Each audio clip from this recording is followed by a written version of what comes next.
ফেরাউন তখন মিশরের রাজা।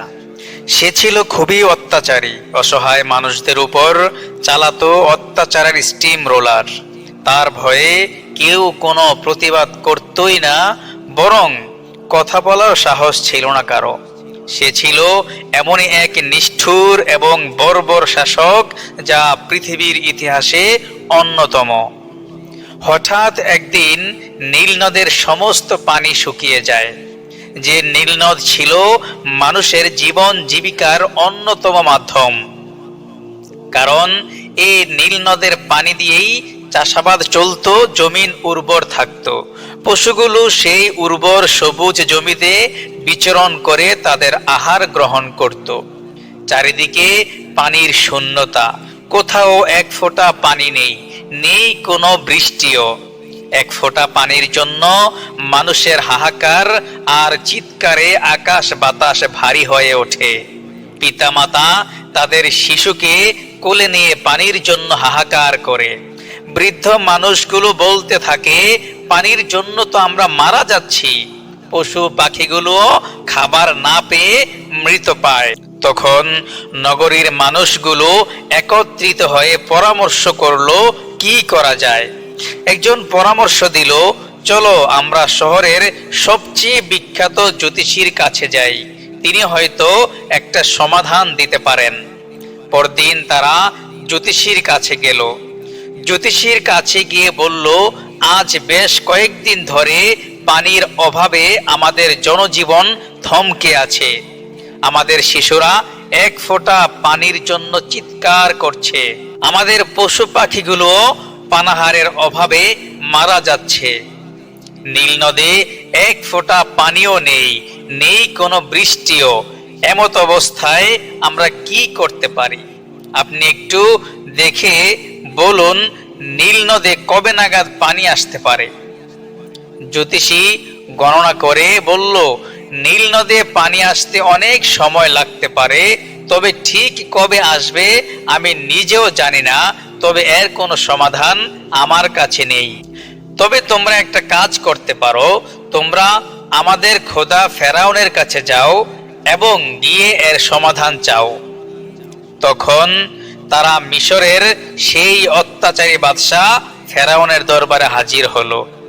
তারা ফেরাউনের দরবারে হাজির হয়ে বলছে, হে আমাদের মহামান্য খোদা, নীল নদে এক ফোঁটা পানিও নেই, কোথাও বৃষ্টিও নেই। পানির অভাবে আমাদের পরিবারগুলো মৃত পায়, আমাদের ফসল নষ্ট হয়ে যাচ্ছে, শিশুরা পানির জন্য হাহাকার করছে, পশু পাখিগুলো মারা যাচ্ছে। আপনি তো আমাদের খোদা, আপনি পানির ব্যবস্থা করে দিন। কেউ বলছে, যদি আপনি পানির ব্যবস্থা না করে দেন, আপনাকে খোদা হিসেবে মানবে না। এ কথা শুনে ফেরাউন ভীষণ রেগে যায়। পরক্ষণে কিছুটা শান্ত হয়ে বলল, ঠিক আছে, তোমরা আজ বাড়ি ফিরে যাও, আমি পানির ব্যবস্থা করছি। তখন সবাই একরাশ আশা নিয়ে বাড়ি ফিরে গেল। এদিকে ফেরাউন তার কামরায় খুব দুশ্চিন্তায় সময় কাটাতে থাকে। তার চোখে এক ফোঁটা ঘুমও নেই। নির্ঘুম চোখে আনমনা হয়ে ভাবতে থাকে, নীল নদে পানির প্রবাহের ক্ষমতা তো আমার নেই, এক ফোঁটা বৃষ্টি ঝরানোর ক্ষমতাও আমার নেই। একমাত্র এই ক্ষমতা হচ্ছে দয়াময় আল্লাহ, যিনি বিশ্ব জগতের প্রতিপালক। কিন্তু যদি এটা আমি জনসম্মুখে স্বীকার করি, তাহলে তো কেউ আমাকে খোদা হিসেবে মেনে নেবে না। তাছাড়া আমার মান সম্মানও থাকবে না, ক্ষমতা রাজত্ব কিছুই টিকবে না। সুতরাং এটা প্রকাশ করা যাবে না। পরদিন ফেরাউন তার কিছু সৈন্যবাহিনীকে বললেন, চলো আমরা নীল নদে রওনা করি। তখন একজন সৈন্য বলল, মহারাজ, নীল নদে তো এক ফোঁটা পানিও নেই, আপনি গিয়ে কি করবেন? এ কথা শুনে ফেরাউন খুব রেগে গিয়ে বলল, তোমার এত বড় স্পর্ধা, আমার মুখে মুখে তর্ক করছো? তুমি জানো আমি কে? তখন সৈন্যটি ভয় পেয়ে চুপ হয়ে গেল। বাকি সৈন্যরাও অবাক হয়ে তাকিয়ে রইল। ফেরাউন তার বাছাই করা সৈন্যবাহিনী নিয়ে নীল নদের দিকে রওনা হয়। ফেরাউন নীল নদের সামনে দাঁড়িয়ে দেখলো নীল নদে এক ফোঁটা পানিও নেই। এক সময় যেখানে ছিল অথই জলরাশি, আজ সেটা যেন এক ধু ধু মরুভূমি। নীল নদের তলদেশ ফেটে চৌচির। ফেরাউন নীল নদকে লক্ষ্য করে চিৎকার করে বলল, হে নীল নদ, তুমি আমার হুকুমে প্রবাহিত হও। কিন্তু নীল নদ নিশ্চুপ। নীল নদ থেকে কোনো জবাব আসে না, কোনো পানিও উথলে ওঠে না। ফেরাউন আবারও নীল নদকে লক্ষ্য করে চিৎকার করে বলল, ওহে নীল নদ, তুমি আমার হুকুমে প্রবাহিত হও। এবারও নীল নদ থেকে কোনো সাড়া শব্দ নেই এবং কোনো পানিরও দেখা নেই। ফেরাউন নিজের উপর কিছুটা বিরক্ত হয়ে গেল। নিজের অক্ষমতা প্রকাশ পাওয়ায় মনে মনে ভীষণ ক্ষিপ্ত হয়ে যায়। ব্যর্থ হয়ে তার আরো কয়েকজন সেনা নিয়ে নির্জন একটি প্রান্তরের দিকে রওনা করে।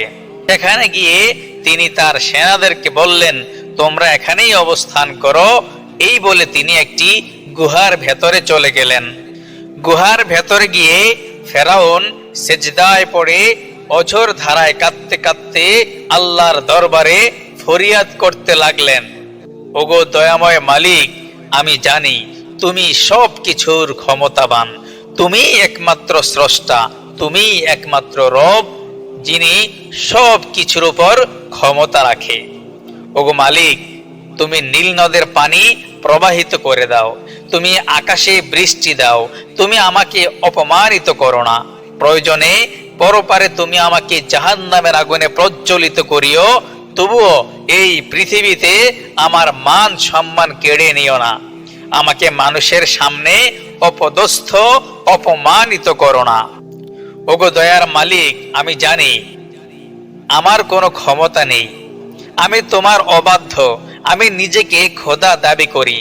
তুমি এর জন্য আমাকে শাস্তি দিও পরকালে, তবুও দুনিয়াতে মানুষের সামনে আমাকে অপমান করিও না।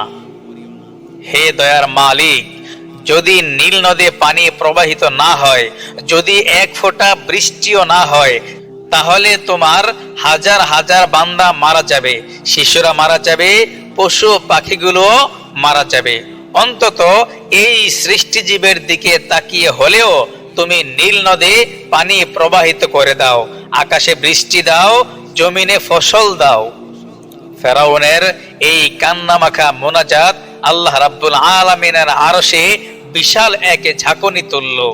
আল্লাহ রাব্বুল আলামিন ফেরাউনের চোখের পানিকে কবুল করে নিলেন। নীল নদ আবার আগের মতো প্রবাহিত হতে লাগলো, আকাশে বৃষ্টিও ঝরতে লাগলো, চারিদিকে ফলে ফুলে ভরে গেল, মাঠগুলো আবারও সবুজে ছেয়ে গেল, মানুষ ফিরে পেল তার স্বাভাবিক জীবন, পশু পাখিরাও ফিরে পেল তাদের সেই হারানো পরিবেশ। সকল মানুষ আনন্দে আত্মহারা। এমন সময় গুহার বাহির থেকে একজন দরবেশ ফেরাউনকে ডেকে বলল, মহারাজ, আমি আপনার কাছে একটি অভিযোগ নিয়ে আসছি। ফেরাউন কিছুটা রাগান্বিত হয়ে বলল, তুমি এখানে কেন অভিযোগ নিয়ে এসেছো? এটা কি বিচার করার জায়গা? তুমি আমার প্রাসাদে এসো, সেখানে তোমার অভিযোগ শুনবো এবং সেখানেই তার বিচার হবে। দরবেশ বলল, না না, এটা তোমাকে এখানেই শুনতে হবে এবং এখনই শুনতে হবে, না হয় তোমাকে এখান থেকে বের হতে দেব না। ফেরাউন দরবেশের উপর ক্ষিপ্ত হলেও কিছুই করার নেই, যেহেতু সে এখন বিপদে আছে, তাই চুপচাপ বলল, কি অভিযোগ বলো। এমন সময় হঠাৎ বাহির থেকে আনন্দ উৎসবের আওয়াজ ফেরাউনের কানে আসে। সে দ্রুত গুহা থেকে বাইরে বেরিয়ে আসে। এসে দেখে নীল নদে পানি টুইটুম্বর। সেই আগের মতোই নীল নদে অথই জলরাশি প্রবাহিত হতে থাকে। তার সৈন্যবাহিনী সহ সকলেই আনন্দে আত্মহারা। ফেরাউনও খুব খুশি হয়ে যায় এবং দরবেশের কাছে এসে বলল, ও দরবেশ, এবার বলো তোমার কি অভিযোগ। দরবেশ বলল, একজন গোলাম যে তার মনিবের সবকিছু পাওয়ার পরও তার অবাধ্য হয়, যে মালিক তাকে খাবার দেয়, কাপড় চোপড় দেয়, থাকার জন্য জায়গা দেয়, এরপরও যদি সে ওই মালিকের অবাধ্য হয়, তাহলে তার কি শাস্তি হওয়া উচিত? ফেরাউন তখন বলল, এমন গোলামের তো নীল নদে ডুবিয়ে মারা উচিত।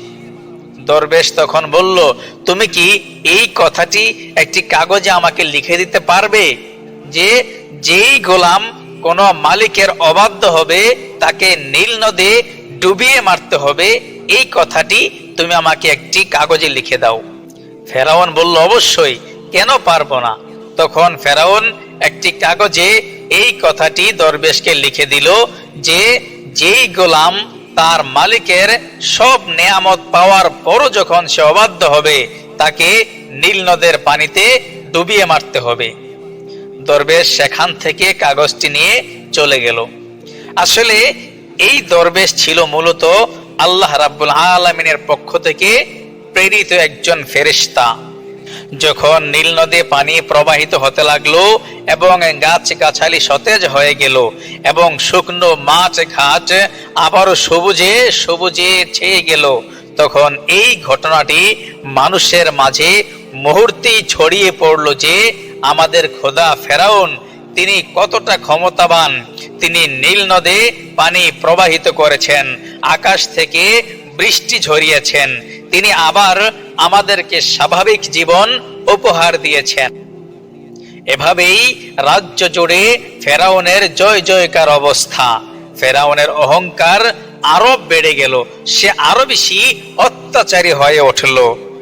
তার অহংকার আর দাম্ভিকতার মাত্রা এতটাই সীমা ছাড়িয়ে গেছে যে আল্লাহ রাব্বুল আলামিন তার উপর খুবই অসন্তুষ্ট হয়ে গেলেন এবং তিনি আবারও বৃষ্টি বন্ধ করে দিলেন। 1 বছর নয়, 2 বছর নয়, টানা 3 বছর বৃষ্টি বন্ধ। আবারও জনজীবন থমকে গেল, মানুষের মাঝে হাহাকার তৈরি হলো। সবুজ সতেজ ক্ষেতগুলো শুকিয়ে গেল, মানুষের ফসল নষ্ট হয়ে গেল, চারিদিকে দেখা দিল চরম দুর্ভিক্ষ। মানুষ যখন ফেরাউনের কাছে অভিযোগ নিয়ে আসলো এবং বলতে লাগলো, হে আমাদের খোদা, আপনি আমাদেরকে এই দুর্ভিক্ষ থেকে রক্ষা করুন। এবার ফেরাউন কোনো উপায় না পেয়ে বলল, এটা আসলে মূসার কাজ, তোমরা মূসার কাছে যাও এবং গিয়ে তোমাদের দুর্ভিক্ষের কথা বলো, দেখো তার খোদা রক্ষা করতে পারে কিনা। তখন মানুষগুলো হযরত মূসা আলাইহিস সালামের কাছে গেল, গিয়ে বলল, হে মূসা, আমরা দুর্ভিক্ষে আছি, আমাদের খুব কষ্ট হচ্ছে, তুমি কি আমাদের এই দুর্ভিক্ষ দূর করে দিতে পারবে? যদি তুমি আমাদের এই দুর্ভিক্ষ থেকে মুক্তি দিতে পারো তাহলে আমরা তোমাকে নবী হিসেবে মেনে নেব। তোমার খোদার কি সেই শক্তি আছে? এই কথা বলে তারা বাড়ি ফিরে গেল।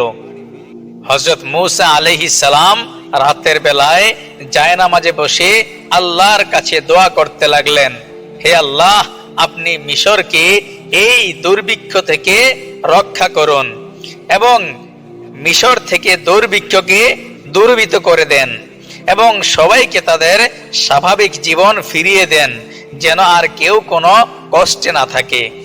আল্লাহ রাব্বুল আলামিন হযরত মূসা আলাইহিস সালামের এই দোয়াকে কবুল করে নিলেন, মিশরের দুর্ভিক্ষ দূর করে দিলেন। আবারও বৃষ্টি ঝরতে থাকে, শুকিয়ে যাওয়া শস্য ক্ষেতগুলো আবারও সতেজ হয়ে ওঠে, মানুষ ফিরে পায় তাদের স্বাভাবিক জীবনযাত্রা। কিন্তু লম্পট প্রতারক ফেরাউন সে প্রচার করতে থাকে যে দেখো, আমি তোমাদের খোদা, আমার ক্ষমতায় তোমাদেরকে এই বিপদ থেকে আমি উদ্ধার করলাম, দুর্ভিক্ষ দূর করে দিলাম এবং দেখো আবারও আগের মতোই বৃষ্টি হচ্ছে, সুতরাং তোমরা আমাকে তোমাদের খোদা হিসেবে মেনে নাও। এভাবে দিনের পর দিন ফেরাউন অহংকারে মেতে ওঠে, ক্ষমতার নেশায় মানুষের উপর চালাতে থাকে জুলুম, অন্যায়, অবিচার আর নির্যাতন। তখন ফেরাউন এক পর্যায়ে দাবি করলো যে আনা রব্বুকুমুল আলা, আমি তোমাদের সবচেয়ে বড় রব। তখন আল্লাহ রাব্বুল আলামিন ফেরাউনের উপর খুবই রাগান্বিত হয়ে যান এবং আল্লাহ তাআলা ফেরাউনের রাজত্বে বিভিন্ন শাস্তি এবং আযাব পাঠাতে থাকেন। প্রথমে পাঠালেন ভয়াবহ বন্যা। বন্যায় মানুষের ঘর বাড়ি ভেসে গেল, বিপর্যস্ত হয়ে পড়ল মানুষের জীবনযাত্রা। এরপর পাঠালেন উকুনের উপদ্রব, উকুনের বিষাক্ত ছোবলে অতিষ্ঠ জনজীবন। এরপর পাঠালেন পঙ্গপাল, হাজার হাজার পঙ্গপাল মানুষের শস্য ক্ষেত বিনষ্ট করে দিল। শুরু হলো মানুষের সীমাহীন ভোগান্তি।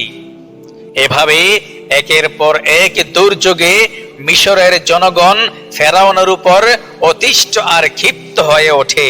প্রতিদিন ফেরাউনের কাছে অভিযোগ আর অভিযোগ আসতে থাকে। এরপর আল্লাহ তাআলা পাঠালেন ব্যাঙের আযাব। চারিদিকে শুধু ব্যাঙ আর ব্যাঙ, শহরে বন্দরে গ্রামে গঞ্জে সব জায়গায় শুধু ব্যাঙের সারি, ঘরে বাইরে এমনকি মানুষের খাবারের পাত্রে হাঁড়িতে সব জায়গায় এই বিষাক্ত ব্যাঙের ছড়াছড়ি। একজন উজির এসে ফেরাউনকে বলল, মহামান্য, পুরো শহর জুড়ে ব্যাঙের উপদ্রব শুরু হয়। বিষাক্ত ব্যাঙের উপদ্রবে মানুষের মাঝে অসন্তোষ ছড়িয়ে পড়েছে, তারা আপনার বিরুদ্ধে স্লোগান দিচ্ছে। এ কথা শুনে ফেরাউন তেমন একটা গুরুত্ব দেয়নি, বরং উজিরকে ধমক দিয়ে বলল, কি বলছো তুমি, কিসের ব্যাঙ? ধমক খেয়ে উজির নিশ্চুপ হয়ে গেল, ভয়ে আর কিছুই বলল না।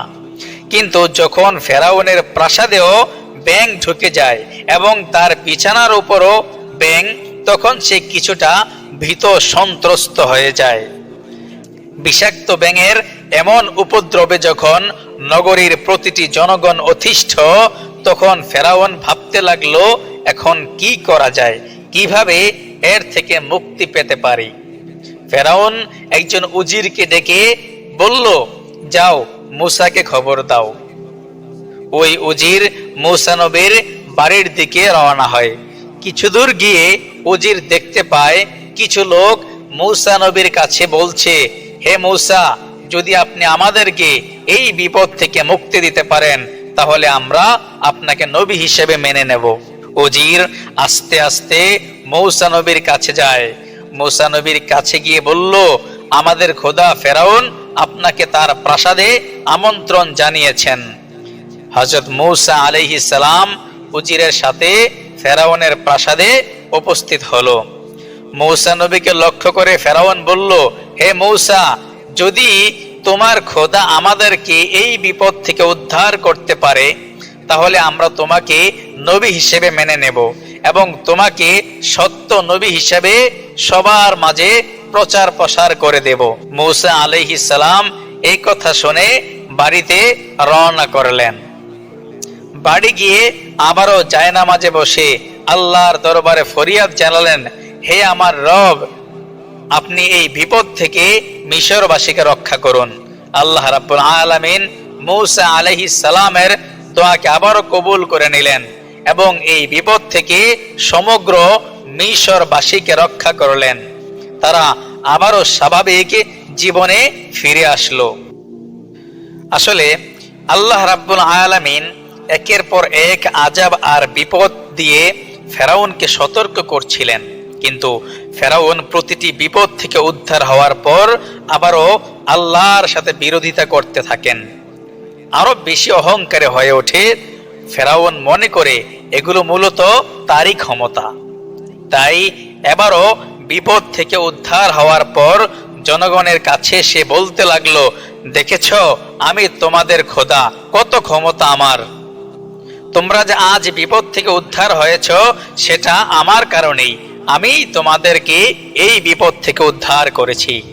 মূসা নবী ফেরাউনের দরবারে হাজির হলেন এবং বললেন, হে ফেরাউন, তুমি তো বলেছিলে এই বিপদ থেকে যদি আমার রব তোমাদেরকে উদ্ধার করে তাহলে তুমি আমাকে নবী হিসেবে মেনে নেবে এবং আমার ধর্মকে প্রচার প্রসার করবে। ফেরাউন অহংকারী সুরে বলল, এত আমার ক্ষমতা, আমার চেয়ে বড় রব আর কে আছে? সুতরাং তোমাকে আমরা নবী হিসেবে মানি না, তুমি যেতে পারো। মূসা নবী সেদিনের মতো ফিরে গেলেন। ফেরাউন হয়তো ভেবেছিল তার এই রাজত্ব এবং ক্ষমতা চিরস্থায়ী, কিন্তু তার এই ক্ষমতা আর রাজত্ব যে এতটা ক্ষণস্থায়ী সে হয়তো কোনোদিন কল্পনাও করেনি।